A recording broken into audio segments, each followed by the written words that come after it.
Good evening, everyone. So I think everyone from the waiting room has been admitted, so we can go ahead and get started. So thank you for joining us this evening. My name is Jasmine Shaw. My pronouns are she and her.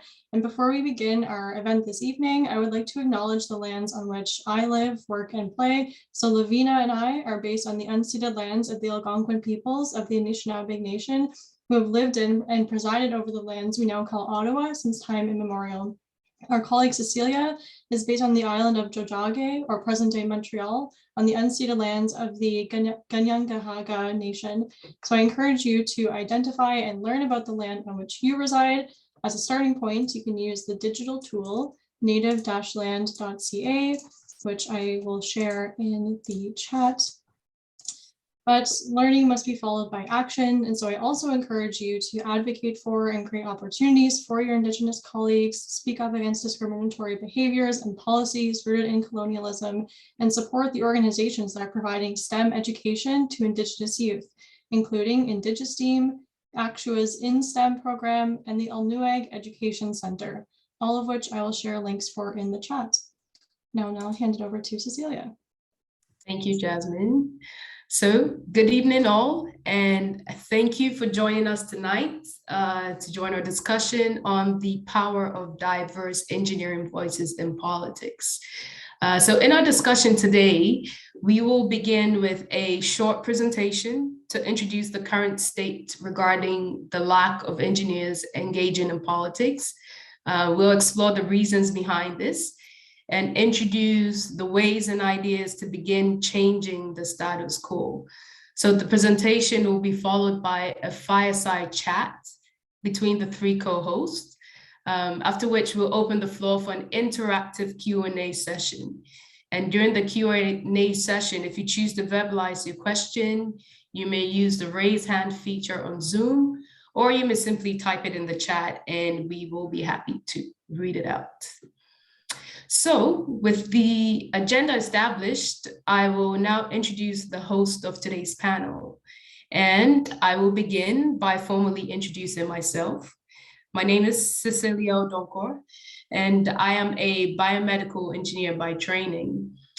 I am also a Ghanaian immigrant who currently works as a systems designer at Zimmer Biomet, where I contribute to research and design of cutting-edge orthopedic biomedical devices. A core part of my engineering practice has always been and continues to be towards working to create a more inclusive STEM space for women and visible minorities. And I do this through my contributions to many women in STEM initiatives and communities. My first co-host is Jasmine Shaw, who spoke just before me, who is a professional engineer, an entrepreneur, and change maker. So Jasmine has over 5 years of experience in systems engineering and project management across aerospace and tech, and currently works as a technical project manager at Solace. So Jasmine also runs a career services business, which is dedicated to helping young women in STEM achieve their full potential. So she is originally from and currently lives in Ottawa, Ontario, on unceded Algonquin territory. And finally, I will introduce Lavina Shrivastava, who is the third co-host of the panel. So Lavina is an engineer by education, a high-tech professional, an entrepreneur, an artist, a wife, a mother, and a tireless community volunteer. Lavina immigrated to Canada in 1996, and after serving in senior managerial roles in BlackBerry and with the Department of National Defense, she started her own technology consulting company.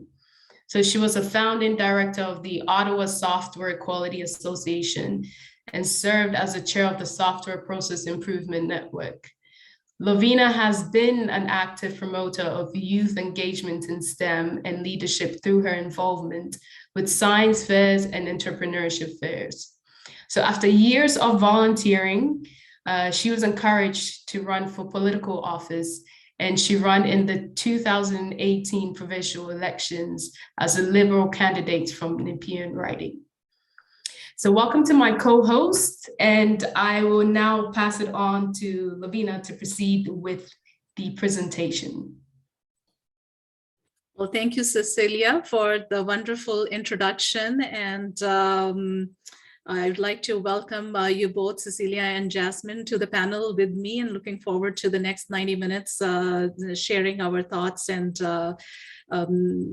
gems that we have picked up along our journeys in our respective fields. And I'd like to welcome all the attendees who are here with us for the session today. We do realize it's a work day, and it's not easy to be listening for 90 minutes to people talking after you've had a full day. So thank you so much for making time for this. Obviously, if you're here, this is a topic that is of immense interest to you, I'm going to assume. So without further ado, I'm going to, like Cecilia mentioned, we have a short presentation that I'd like to make to help us get started before we get into the fireside chat mode. So I'm going to share my screen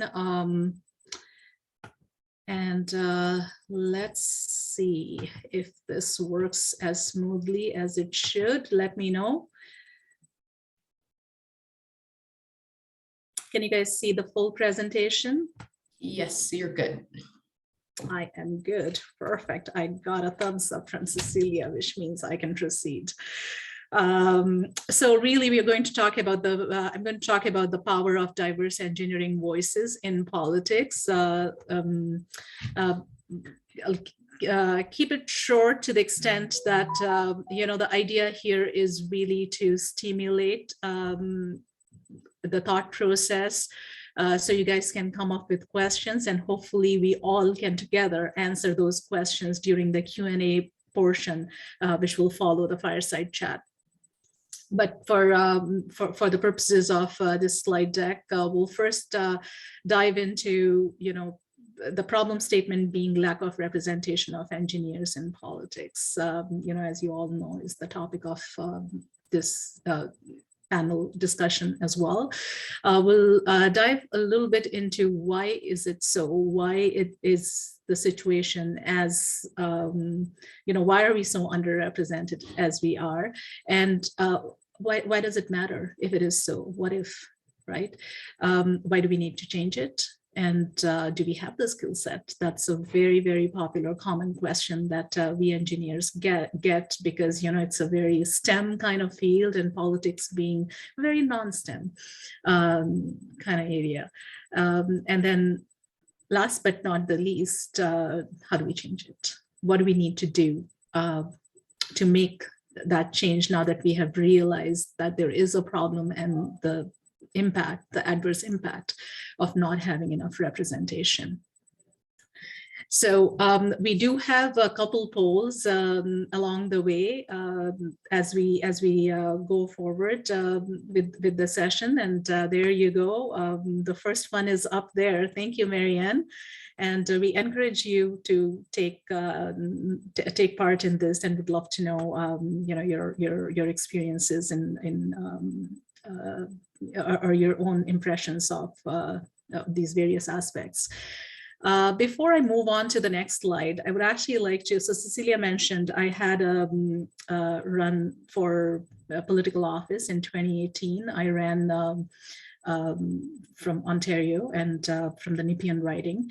And there is an interesting story that I'd like to share with you all.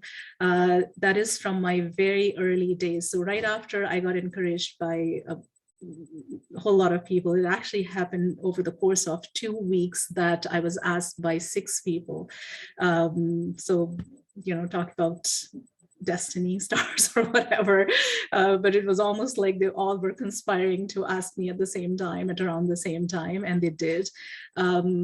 And just like every other person, I would assume, who comes from a STEM background, I had this question as to, first of all, what does it take? I had been volunteering politically, socially for a long time by that time, but still, you know, the world of politics was not something that, like running myself was not something that I had considered. So it's you know, along with other things, one of the questions that, you know, it came to my engineering trained mind was, who are the people who I'm going to, if I were to make it successfully, that was the intent to run, right? Who are the kind of people who I would be working with? So the very first volunteer, I had a good friend of mine, Barb, the very first ask that I had of her was to look around, and I gave her a list of all the sitting MPPs at the time in Ontario legislature, and I asked her to do a check on what they did before they became politicians. I was not trying to prove anything by asking that. I didn't even have an idea. You know, there was no preconceived notion at that time that I had per se, but it was just out of curiosity. You know, what's the spread? What's the kind of skill set? What's the kind of backgrounds that the current politicians in the Ontario legislature came from? And to my surprise, there was not even a single one who had engineering background. The closest it got to was that one person had web development listed as his third skill. Not even the first one, not even primary, not even secondary, tertiary skill was web development. And that was it. That was the closest I got in terms of finding something from technology background, right, in the sitting MPPs at that time. I would like to believe that things have changed, but you know, it's unless I'm a big believer that unless we make concerted effort to change things, they do not change by itself. In my last so many years of living, this theory has proven itself to be correct. So at this time, I guess all of you must have had a chance to respond to the poll. Marianne, would you like to share the results of the poll question? So the question was, what is the percentage of Canadian federal MPs who are engineers? Lavina, it should be up on the screen. Is it not there? I actually closed it, if you don't mind sharing it. Let me see. Okay. It's kind of coming in my way, so. Okay, do you see it now? I do see it now, but, oh, there you go. Is it 6 people who responded? That's correct? Yes. Oh, perfect. Okay, yeah, so look at that. So our perception is not very good either. If you look at it, it's all 6 people answered that it's less than 1%, or you know, kind of sort of in the 1% range. So that's actually not too far from reality. What I have for you up on the screen now is a result of a CBC survey that actually was CTV, my bad, CTV survey that was done to display candidates' occupations by party. Well, what I have done is I've taken the total. It doesn't matter what party they're from, because really the objective is to have to have representation, to have an increase in representation from people with engineering background, to have more engineers represent us. The color of the stripe does not matter really. So I've taken the total numbers, and what do you see here? I don't even see engineering here. I don't see technology here. Not even the smallest section here on the screen. We see agriculture, we see arts, business, education, government and politics, healthcare. You know, absolutely, why not? It's important to us. Journalism, law, policing, military, students even, right? But we have no category even to state anything STEM-like. We do not have engineers. We do not have technologists here. And to me, that's not okay. That's not okay. We talk about diversity, we talk about diversity of color, we talk about diversity of gender, but I think this is a very important aspect, and I have been promoting it, I've been talking about it actively, I would say since 2017, just before my run as well, is we need to do something about it, because if we don't, decisions are going to be made that would impact us, and we won't have a say in it. Right? So I don't want to steal the thunder for my subsequent slides, but I get very passionate sometimes and I speak of my slides. Both Jasmine and Cecilia can vouch for that. But I just want to make sure, like, you guys can see the full text, right? All the way to the right. Yes. It's not covered. Yeah, perfect. Yeah.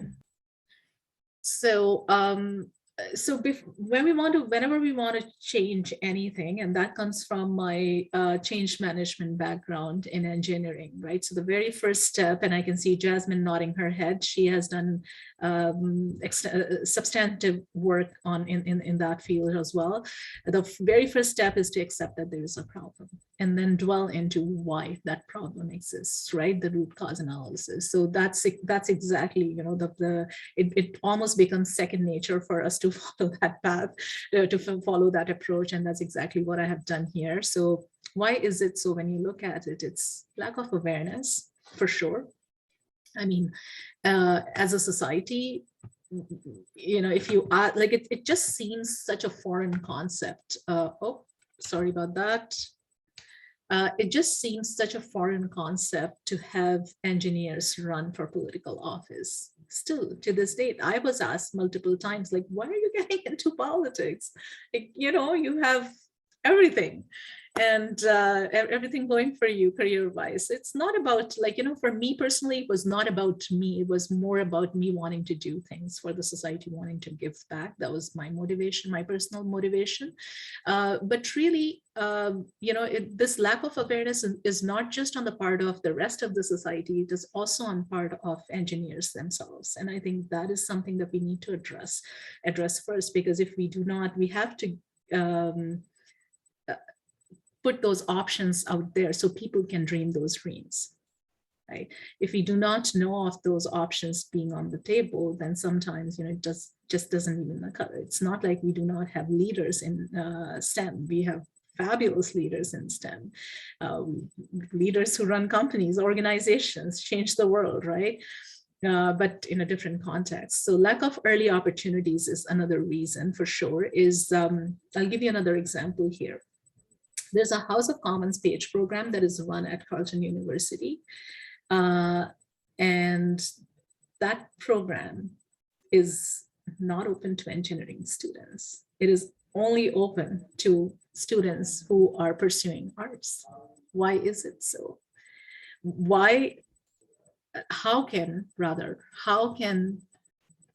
the university or anybody determine that engineers are either not suited or are not going to have enough time to be able to devote to something as important as this, as politics, right? That impacts all of us.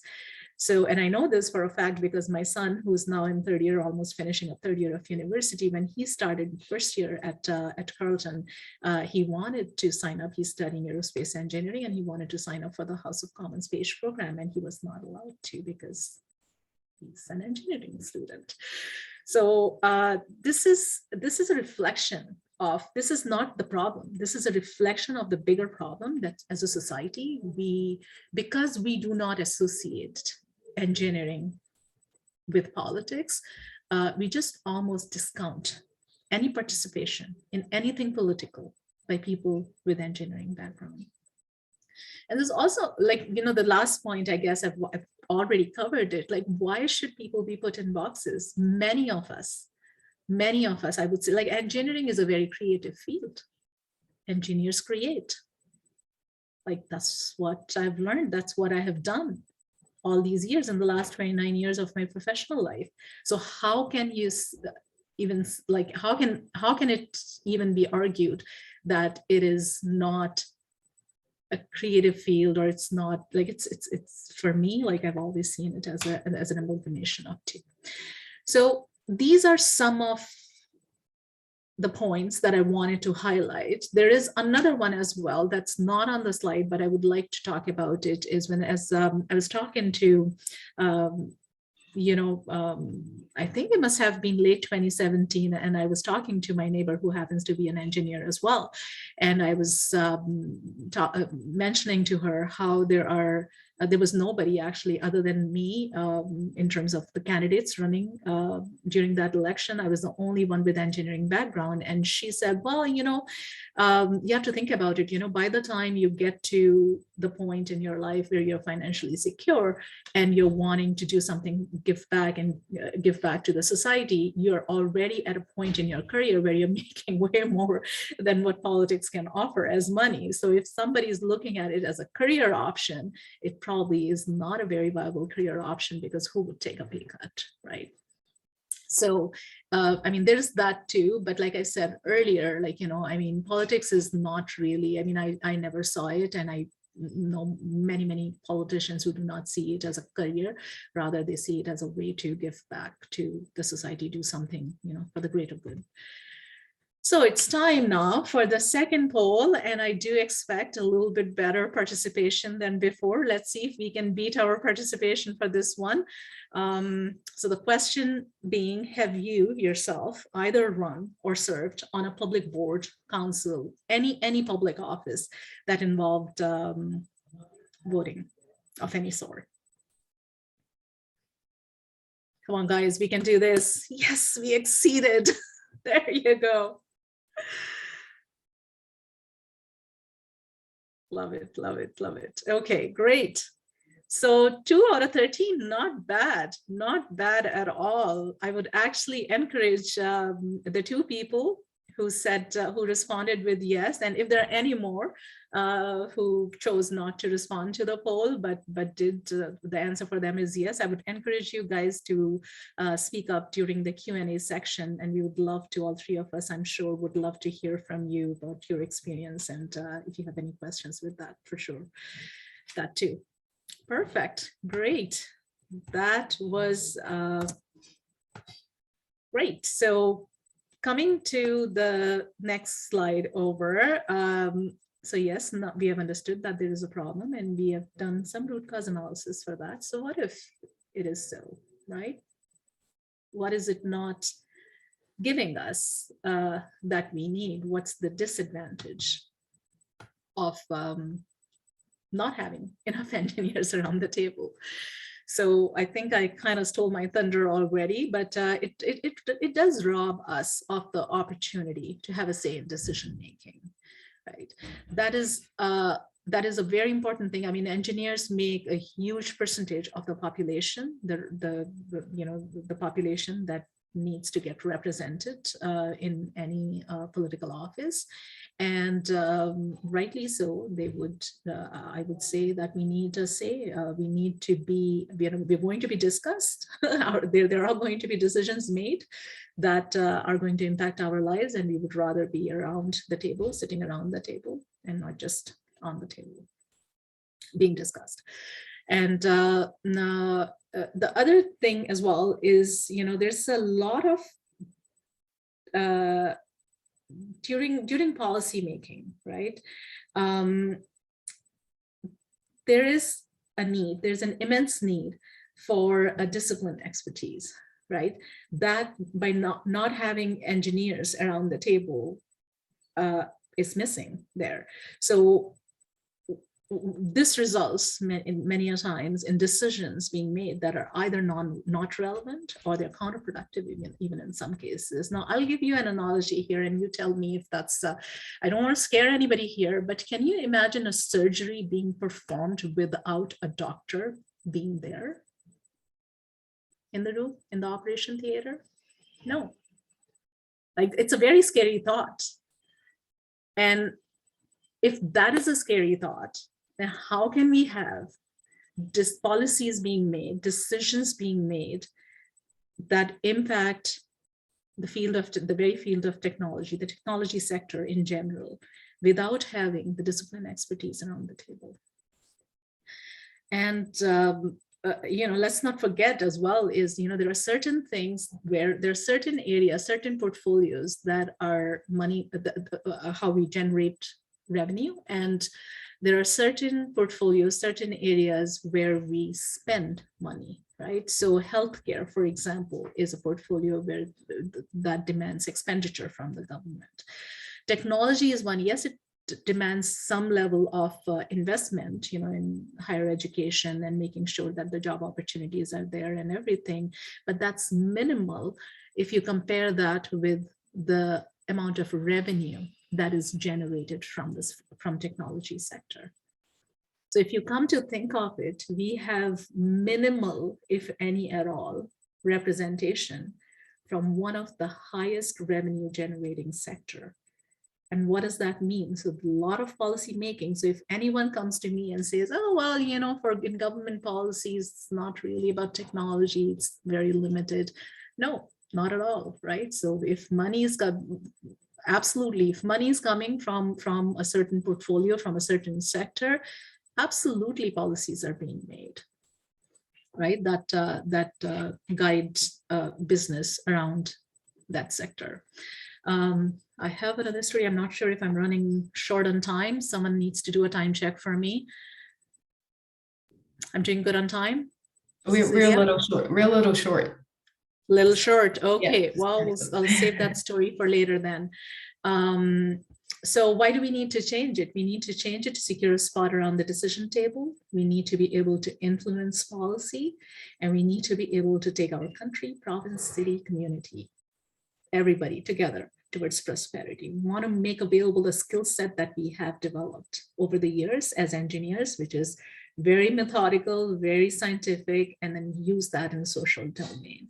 I'm sure many of you who are listening in today, and I know for a fact from Cecilia's and Jasmine's experience as well, and you'll hear more from them during the fireside chat section section of this of this evening. But many of us have already, like, we can vouch for it, that what we have learned as engineers, working as engineers during our work life, it's very, very relevant to be used in social domain. And whenever there has been an opportunity for us to use those skill sets in social domain, we have been very successful. And it may not look obvious at the very start from a far distance, but it is true. It is true. So let's talk a little bit about the skill set then. So problem solver. We are problem solvers as engineers, and we need problem solvers in politics. Like, if there's anyone who disagrees with me there as I'm going through some of these skill sets, please feel free to raise your hand to show your disagreement. Methodical thinker. So we are trained to be a methodical thinker throughout our education and throughout our work life. And that's, I believe, is a skill that's needed and at times lacking. I'm not going to mince my words. So I never have it, and I promise I won't tonight either. So it's required, and I understand, I appreciate that the world of politics is very complex. However, it's that is exactly why we need methodical thinkers there.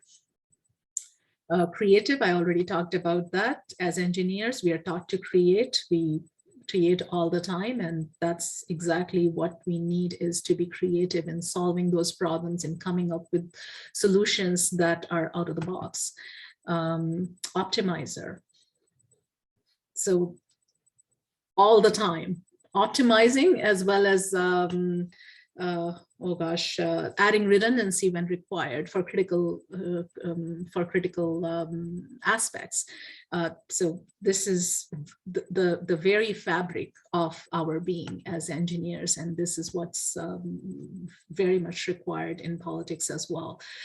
Systems mindset. So not just thinking in silos, working in silos, but looking at the big picture, looking at how this whole ecosystem is going to work. Right. So, that's we develop systems, never an individual nut or bolt. It's the whole system that matters. Collaborator, so teamwork, who it takes, if not hundreds, definitely there is not a single product that would not take tens of people, if not hundreds, and many products, complex projects would even go up to thousands of people to put together an engineering product.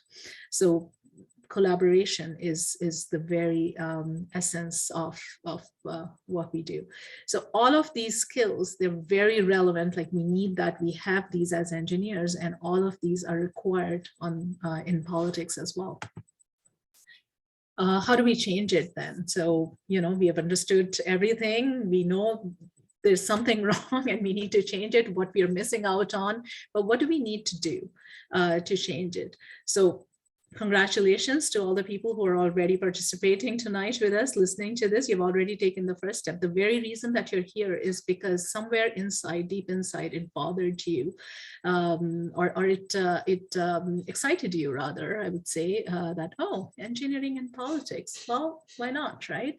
So this is why you're sacrificing your evening, and for some of you, probably your dinner time too. So yeah, so congratulations for having taken the first step already. I would say get involved.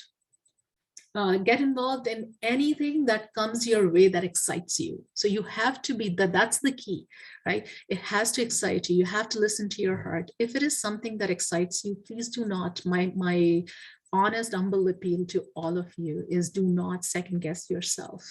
Trust me, if you have been working as an engineer, you have the skill set. We already looked at that. You have the skill set that you can apply in social settings, in political settings, without any problem. You may have, there's a little bit of an adjustment, there's adaptation. Well, that happens even when we switch companies, don't we? So it's exactly like that. But do not look at any opportunity as, it's big, small, oh, it's only this, it's only that. If it excites you, that's the bottom line. If something comes your way and it excites you, it makes you want to take that step, please do not second guess yourself. Go for it, grab it. You never know where it may lead you. And once you have grabbed that opportunity, give it your 100%. Right? It's our approach. One thing that I have found throughout my career, when especially it used to happen more at the start when I had just ventured into the social domain, our approach is different. Our talk is more STEM talk, I would say, like more technical talk, or it's to the point maybe, and sometimes people find it very direct, but eventually it all comes together. Like, we learn a little bit and they learn to our ways as well. Like that is others who we are working with in the social domain, and it works out. But, once again, if it excites you, grab it and give it your 100%. So on that note, I'm going to end the presentation tonight, and we'll pass it back to the other panelists to kick off the fireside chat session. And of course, I should not fall short of thanking our partners here, whom you see here. It's all thanks to them that we were able to put together this session. Thank you, Lavina. Jasmine, do you want to start with some thoughts and reflections on the presentation? Yeah, for sure. Lavina, could you just remove your presentation? There we go. Okay. Just did. Yeah. Thanks for kicking us off, Lavina. So a couple of things that come to mind, just looking back on your presentation. The first one about the House of Commons program and how that's not available to engineering students. I think that's a really interesting, unfortunate, but interesting example of systemic bias against a certain demographic, being engineers or engineering students. And because they didn't realize the impact it would have, and perhaps they didn't even consider that engineers would want to get involved in politics. And I think that is kind of the crux of why folks with a STEM background need to be more involved, because we're trained to, you know, do impact analyses to understand like what are all the tentacles of a problem, so that when we look at something, we don't like take it at face value, like we try to dig deeper. So it's kind of a catch-20, like a chicken and an egg there, that we need more engineers in politics to bring more engineers into politics. So that was my kind of my first thoughts. And then the second thing that came to mind was along that note, in terms of like the awareness piece and providing opportunities, is that there's kind of a parallel between the representation of engineers in politics and the leaky pipeline of women in engineering, where ultimately it kind of boils down to similar factors that are at play, in terms of there's not enough awareness being provided to young girls or young engineers,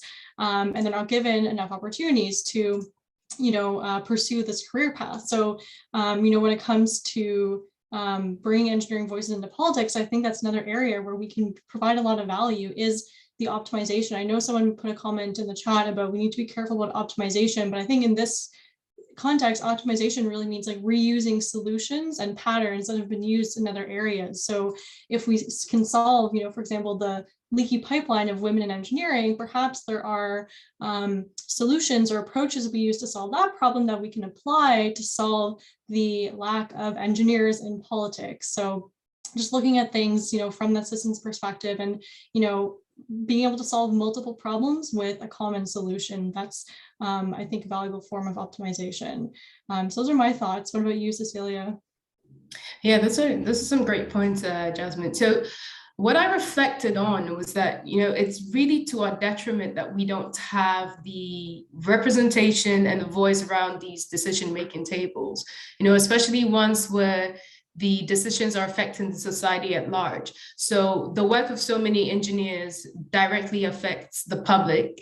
And in fact, one of the significance, or one of the main significance of the engineering ring, is to remind us of the responsibility to prioritize public safety at all times. So to me, one of the direct ways in which we can uphold public safety is to be a part of the decisions regarding, you know, the mandates, the policies, the rules, and the standards, you know, that guide everyday lives. And I also think with our world becoming more and more technologically complex, it is crucial that we get into these decision-making rooms, you know, with our knowledge and problem-solving skills, I think sooner rather than later. The other thing I reflected on, which you touched a bit on, Jasmine, was, you know, the lack of awareness about the importance of not seeing engineering only as a technical field, but also understanding the implications and intersections on a social level. So, which is why I think, you know, discussions like these are important, because they bring about a heightened awareness, so to speak, of the many possible applications of engineering training. And following that train of thought, Lavina, can you share with us some of the aha moments or the lightning bulb moments, you know, that motivated you to run for political office or sparked your interest in politics? Well, it's always, I always find, you know, such a question to be a loaded question, because quite honestly, there was not a single aha moment or lightning bulb moment for me. Let me just, you know, I think if I can contextualize the answer a little bit, it would make a bit more sense to the audience listening to us here. So I grew up in India, and I, from a very young age, I guess ever since I started reading newspaper, you know, got to that age, I have been a news junkie.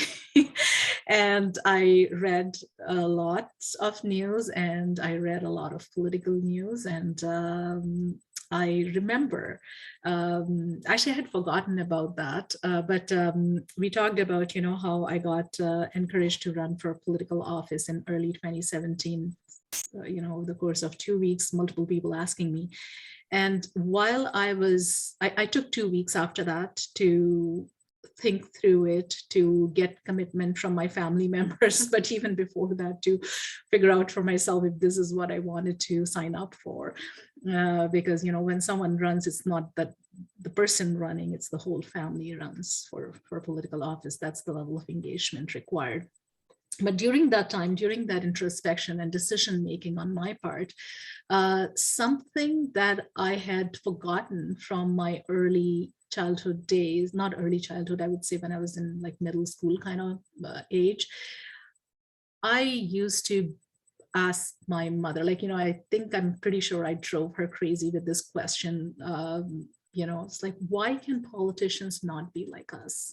And I had very conveniently forgotten about it. But when I was considering and, just sitting back and looking, it's like, I used to ask my mother this question. I literally just drive her nuts asking this question. Why can politicians not be like us? Why can they not feel the pain? Why can they not, work for the people? Like, do they not see what's wrong with it, kind of stuff? And then I said to myself, I said, you know what? Here is an opportunity. I used to ask this question all the time, and here's an opportunity for me to give Canada, well, I'm a Canadian citizen now, right? So here's my opportunity to give Canada someone exactly like me. That is me. So why not, right? So let's go for it. So that was, I think, one of the very strong motivators for me to say yes during that 2 weeks that I contemplated, looked at, various things, what it would take, how I would do it, that kind of stuff. So yeah, so that's it. That was it for me. So when you got involved and you did decide to run, during your campaign or at other points, like during your political, career involvement, or even before you got involved, actually, can you tell us about some of the biases that you encountered or the barriers that you came up against, both as, an engineer, as someone who had immigrated to Canada, as a woman of color? What was the environment like once you got involved? Yeah. So many barriers, I would say, and on every account that you mentioned, right? So different aspects. So yes, I'm an engineer. Yes, I'm a woman. Yes, I'm of color. Yes, I was wanting to run for political office, right? And on every one of these aspects, there were biases, there were barriers. I was asked, I think I already mentioned that earlier on, I was asked, you have a full-fledged career going for you, at this stage in your life, why are you getting into politics, right? So that was, people did not really, I thought to a certain extent, there was a level of difficulty that people were experiencing in understanding that politics is not about you. It's about, like, it's not about the person who's running. It's about everybody else, literally.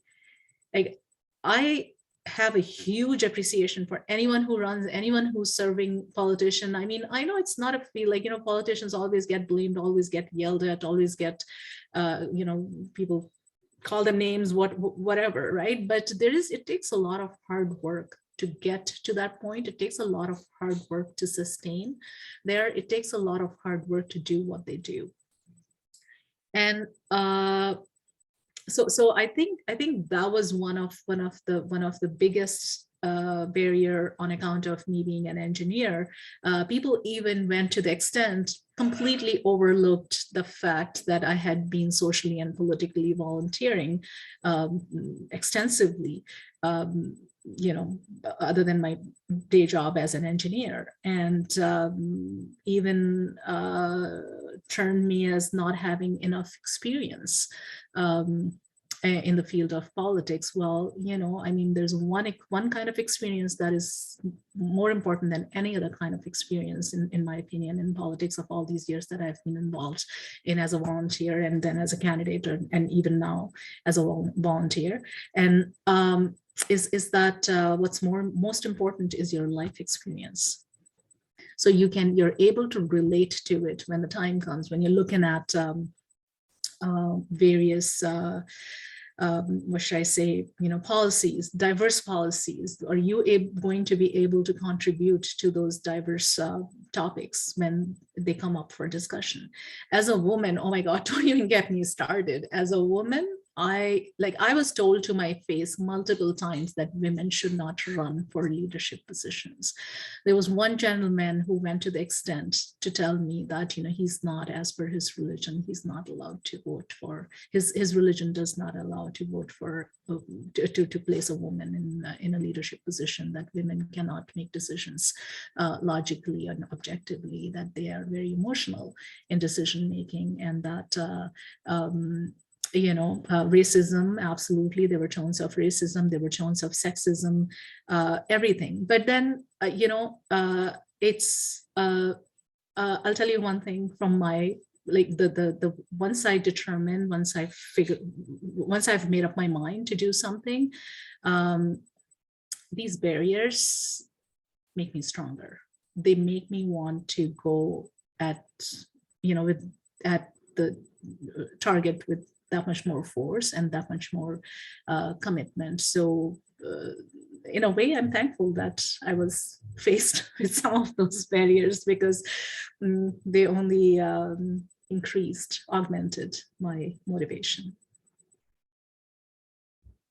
So enough of me talking, I guess. It's let me flip that question and ask you, Cecilia and Jasmine. You guys, in your own right, have had enough of social, professional, volunteering work under your belts, and I would like to ask you: do you want to share any stories, any anecdotes, any of your personal takes on these biases and barriers that you have faced along your journey so far?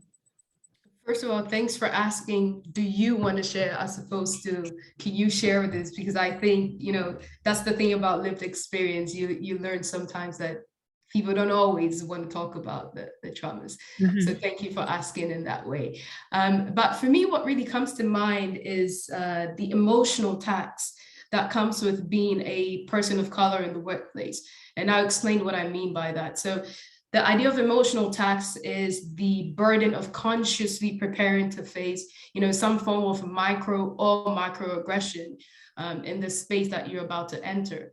So what it translates to is subconsciously, you're in a constant, fight or flight mode.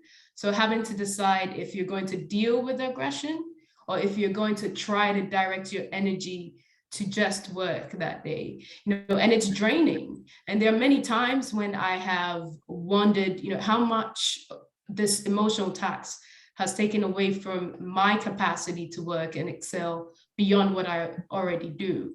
So in that sense, I would imagine that was also, a challenge when it comes to the political environment, when they're not necessarily, enough of the people with similar experiences or people who really understand what it's like to not exist as part of the majority. What about you, Jasmine? Do you want to share any? Mm-hmm.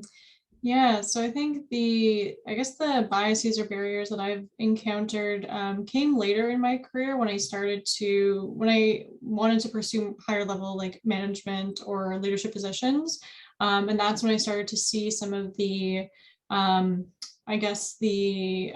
sexism or just internalized beliefs about women in leadership reflected back at me, which was things like, you're too ambitious.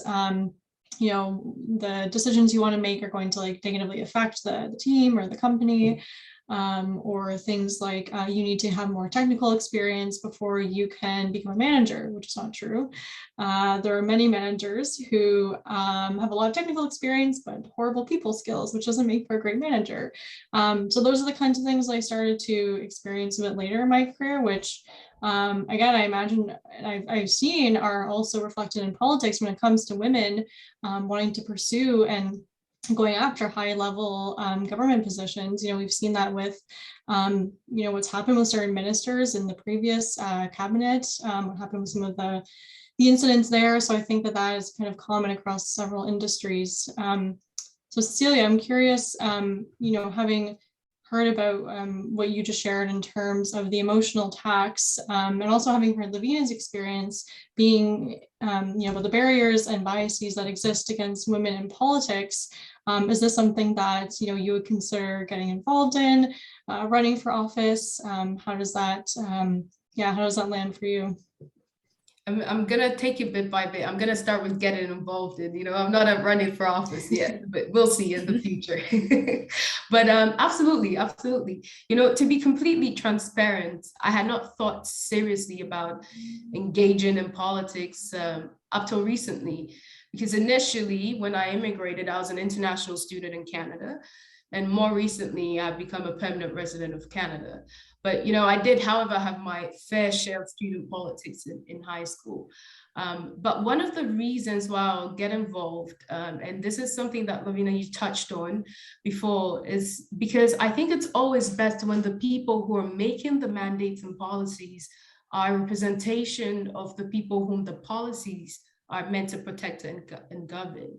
So essentially, what you want to do is mirror as much as possible the diversity of experiences in the community at the municipal, at the provincial, and at the federal political level, right? So I have a running joke with some of my friends who happen to be immigrants themselves, that we should only have those who have had to experience applying for immigration, making decisions on immigration applications from the public, So true. Yeah, because the reality is that once you have lived an experience, you think about things from a different point of view. So your discretion changes, and then you're more aware of the multiple realities of those around you. So in essence, you're becoming more sensitive to diverse experiences, and especially ones that are unfamiliar to you.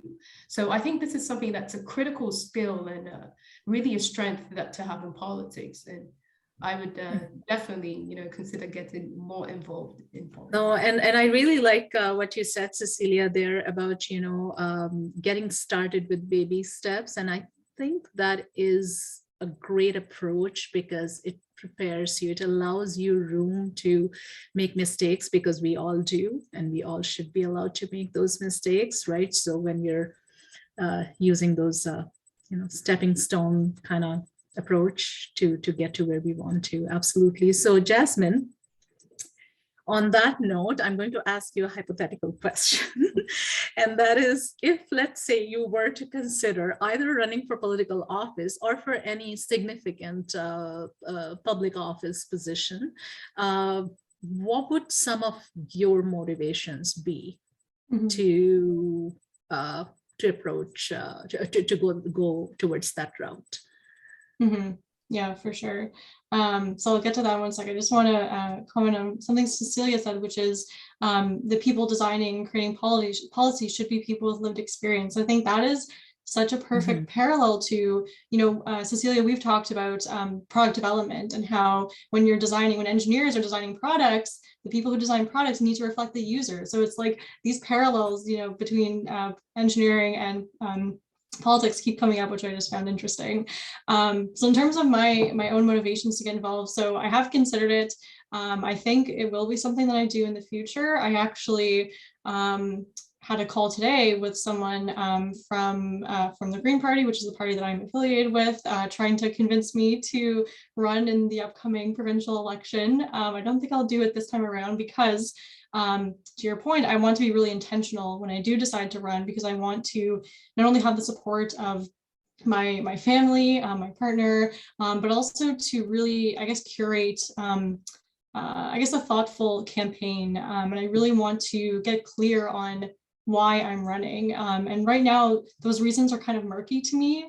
So, whether it's because I just want to kind of be an engineer and be a role model for future engineers who want to get involved in politics, or whether there's like a specific issue that I'm passionate about. I haven't really found that motivation yet. So I think I need to spend some time really identifying, what are the main issues that are present in my community that I could, advocate for and bring about change for.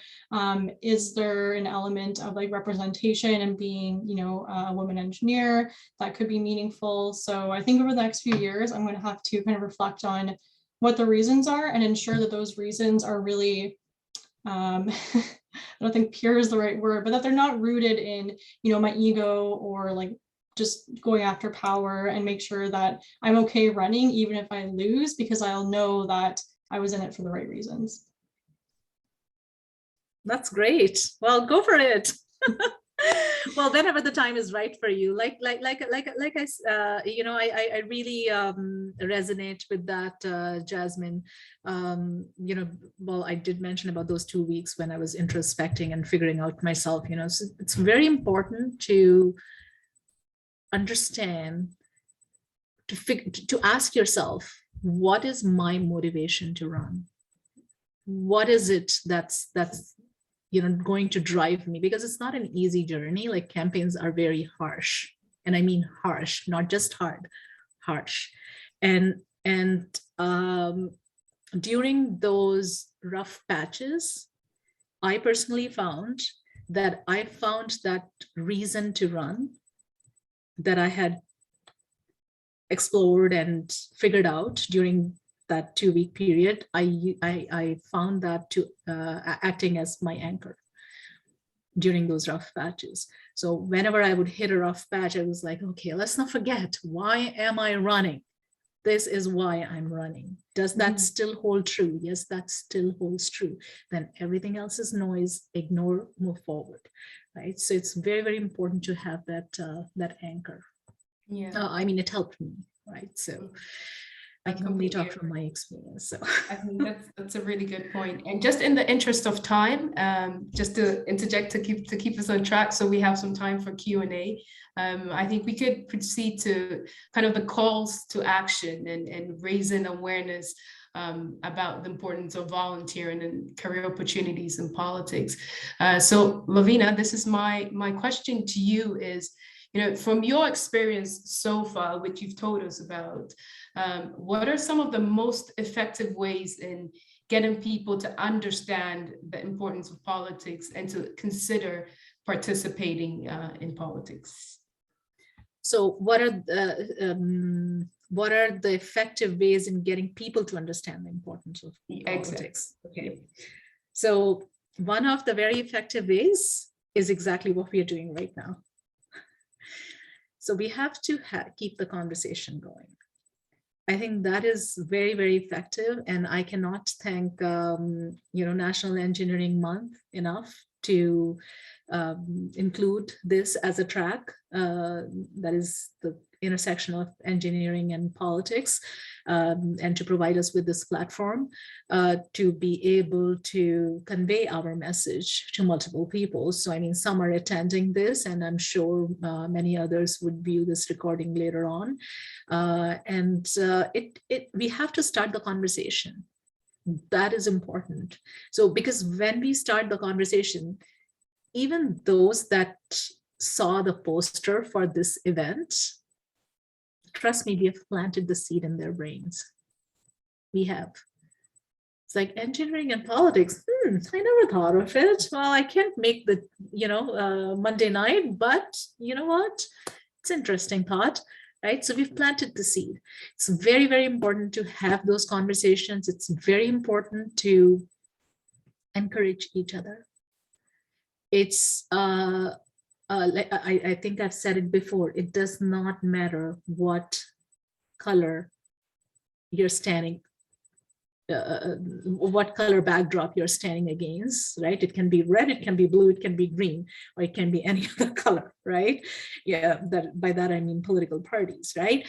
It does not matter. What's important is that we get the right people there, right? So if we work collectively to spread the message and to motivate more and more people with engineering /STEM /technology background to get involved, and share with them journeys, both successful and unsuccessful, right? There's nothing like nothing called failure, right? So either you win or you learn, right?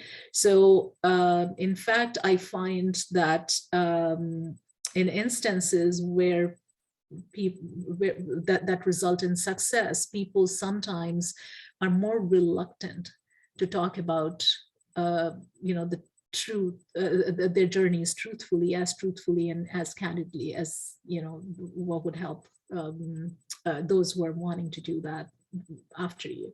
So I think that's a very important thing right now where we are at in terms of, the problem, and we looked at all of this stuff. So where we are at right now, the most effective thing is to have this conversation so more and more people can see this as being an option. And once again, I would say this, it's not, politics is not for you, it's for others. If as a volunteer you have experienced that you can serve people, like while you're volunteering at a place, you forget about your own self. You actually forget about you being a body. You just feel like you are this blob of energy that's doing stuff for others. You are the right candidate for politics. Totally you are, right? Because it's draining. It takes every bit of energy out of your body, not just the campaigns, but even after that. I've witnessed some politicians very, very closely working day in and day out. So yeah,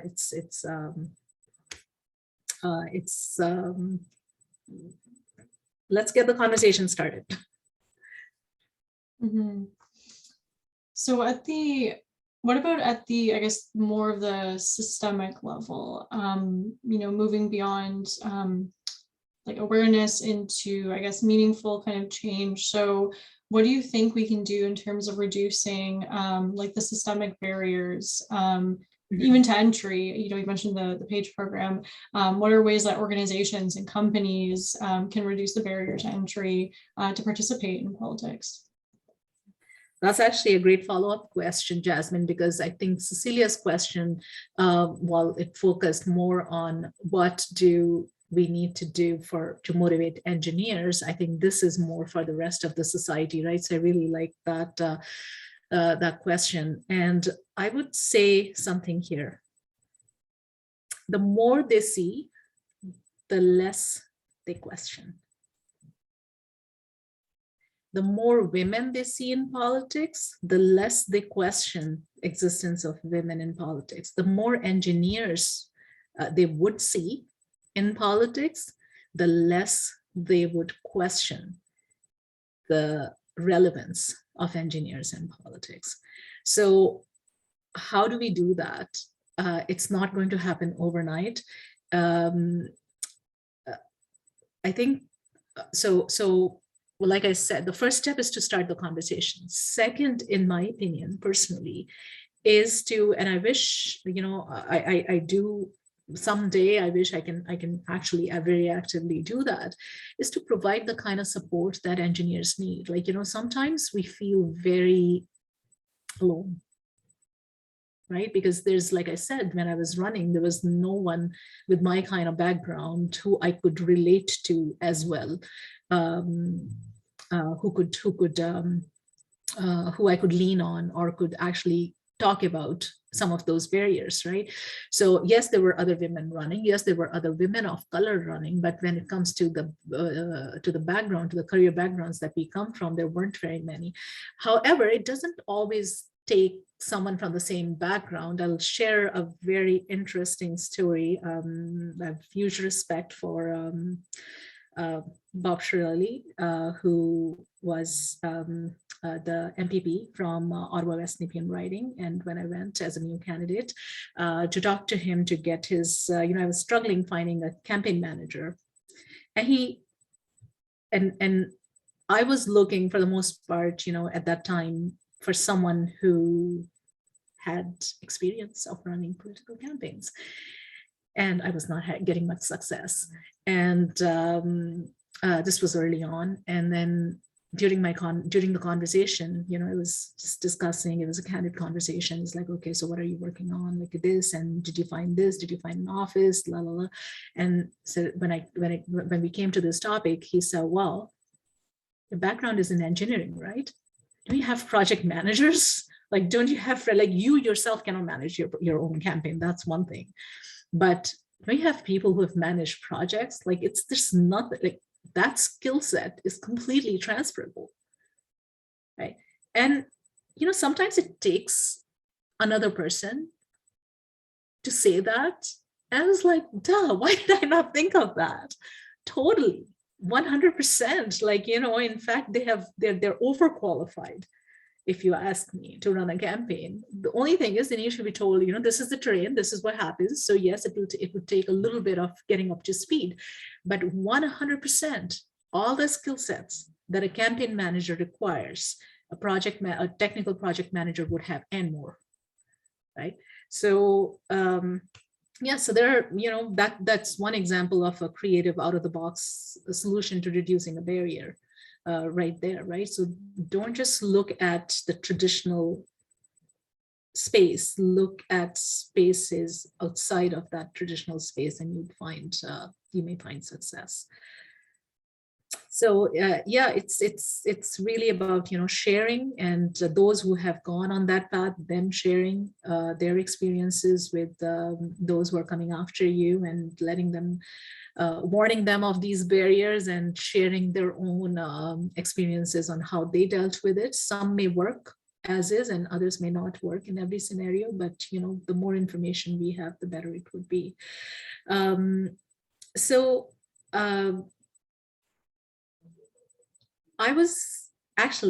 have a question, something that Cecilia said earlier. It triggered a question in my mind, and I'd like to ask her, what are some of the things that would have triggered your interest in, if we were to take you back to the time when you were an engineering student or an early career professional engineer, right?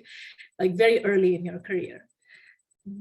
What would, and this is kind of related to the question that Jasmine asked me about reducing the barriers, right? Is what would you like to have seen different that would have triggered your interest, let's say at that time, in participating in not just in like political, designated political office, but in public life in general?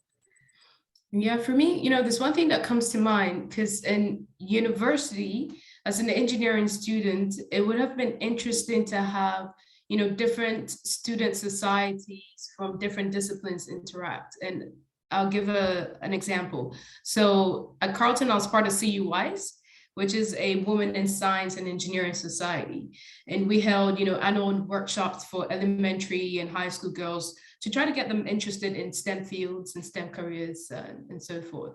So I wonder what it would have looked like if we had, female political science students, come to these workshops and talk about how politics could be a career option for an engineer. So really to talk about the importance of having that interdisciplinary representation in politics.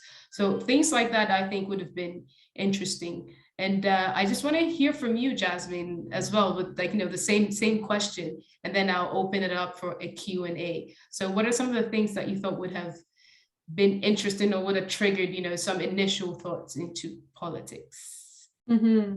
Yeah. So I love your point about like cross-functional collaboration. I think that's so important in engineering and in politics. So for me, I think I was lucky because for two reasons. So I attended a conference when I was in either first or second year. It was an engineering conference with the provincial engineering student society body. And there was a talk or like a track that was on engineering and politics. And one of the women, she was talking about the same topic we're talking about. This was 10 years ago. She was talking about the importance of women engineers being involved in politics. So that was the very first seed that was planted for me 10 years ago.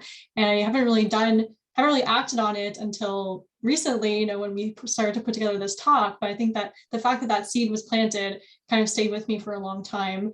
The second thing was that I was very involved in student politics when I was in university. So I was involved with different organizations and associations, so the Engineering Society, as well as more governance bodies within the university. So for example, the Senate, which gave me really an insight into how like policies are actually developed. And I was able to see some of the similarities in terms of like skill sets between developing policies, testing those out, getting feedback from, the constituents, being like the student body, incorporating that feedback, being held accountable to the public, to the students.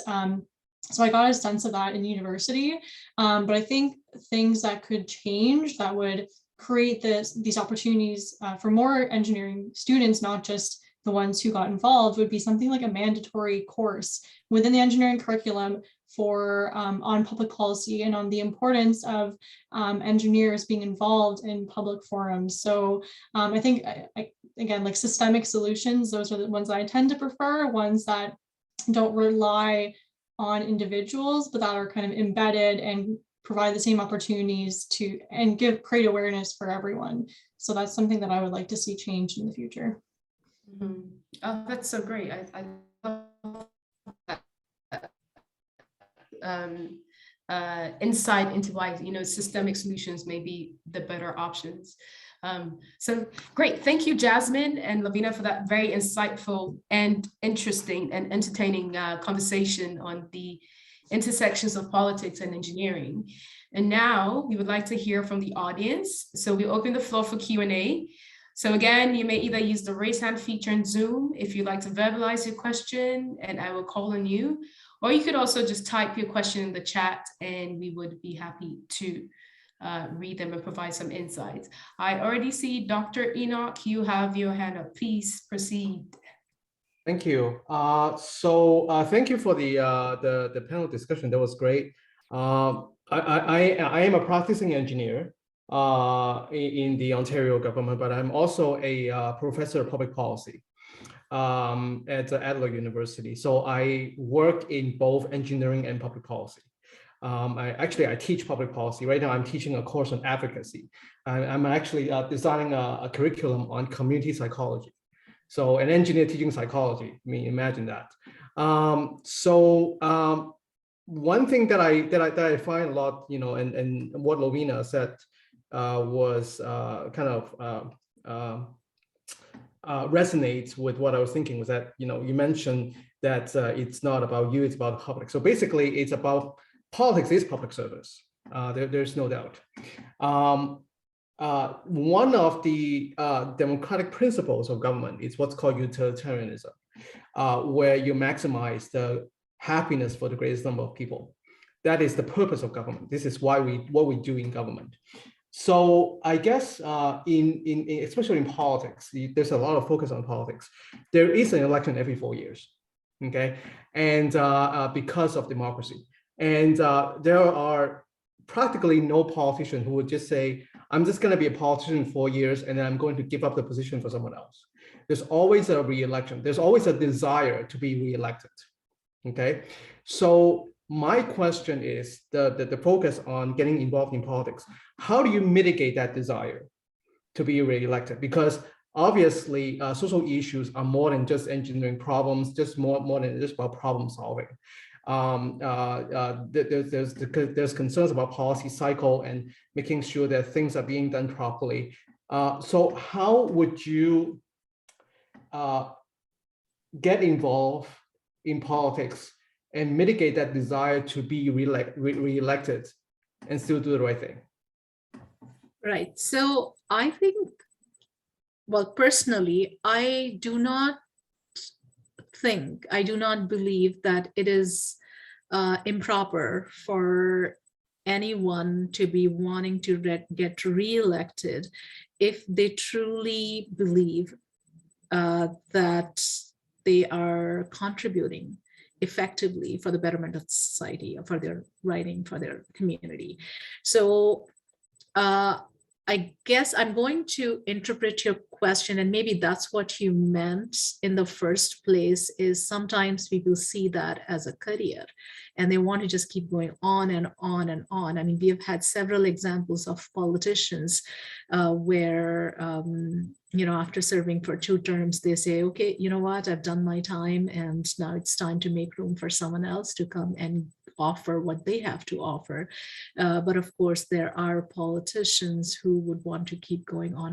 And that's the very nature of democracy, is that if the constituents truly feel and believe that the person is doing good for the constituents or for the province or for the country, depending on at what level they are at, then they re-elect them. And then we have seen examples where people, very popular politicians, and they lose elections.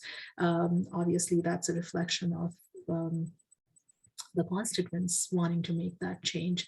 So personally, I do not see anything wrong in having a politician wanting to continue for another term, but it does start to, it gets into the uneasy zone when you see it becoming a lifelong career for someone without actively contributing to the constituency in the first place.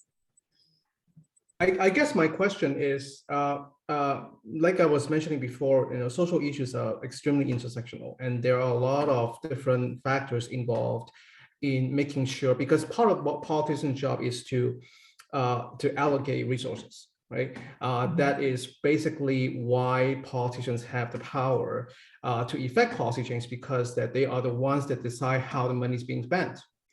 And so because that you have limited resources, and there are so many different issues that you have to allocate to make sure that you're trying to be as fair as possible, there are bound to be issues that you would not be able to get to because the fact that there is a right. So I guess my question is, every 4 years, you do what you can. And obviously you want to make a case. Like I said, wanting to be reelected is a natural desire for politicians. It's very natural. There's absolutely nothing wrong with that. I agree with you. So I guess is that we talk about getting involved in politics. How do you think that that engineers can balance the allocation of resources to achieve equity versus the desire to be reelected? Because after all, in politics, oftentimes there's a sales element to it, that you want to sell that, yeah, you can make a difference, that you're going to make everybody happy. So how do you balance that that desire versus the actual work of balancing the balancing act? That's my question. Right. So I think I understand where you're coming from. I think at the root of that question is, are you in politics for yourself, or are you in politics for serving others, right? So, I mean, it is a very, it's a question that's very subjective to the politician in question, I would say. And I mean, there is, in my opinion, I don't think there is any way to dissuade someone from, like, it has to come from within that politician, and it's for the constituents to be able to see whether, how genuine that politician is that person running for himself or herself, or is that person running because they truly would want to, they're in it for public service. So I have another question from Naomi Latimer. She says, I'm a civil engineer in Hamilton, Ontario, and I'm wondering how I can get involved specifically in clean water for Indigenous communities. So there's a couple of organizations that I'm aware of that would be a good starting point for you, Naomi. So one of them is Water First, which is an NGO. And I believe they have like STEM outreach programs with Indigenous youth. So that might be an area where you can apply your expertise. I'll send the links in the chat.